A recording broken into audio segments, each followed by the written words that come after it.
The U.S. missile launch came days after a poison gas attack said to be carried out by the Syrian government that killed at least 100 people in the rebel-held Idlib province. Many of the victims were children. Prior to the gas attack, U.S. Secretary of State Rex Tillerson said President Bashar al-Assad's future will be decided by the Syrian people. After the attack, he took aim at Syria and Russia's support for the Assad regime.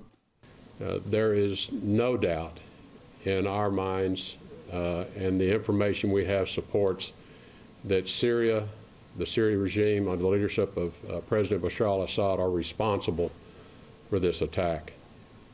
And I think further it is very important that the Russian government consider carefully their continued support for the Assad regime.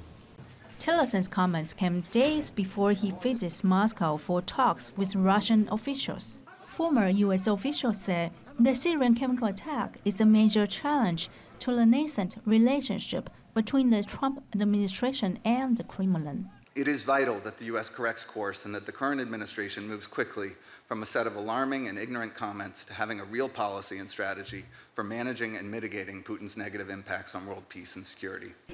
On Ukraine, State Department officials say Tillerson will push Russia to meet its commitments under the Minsk agreements.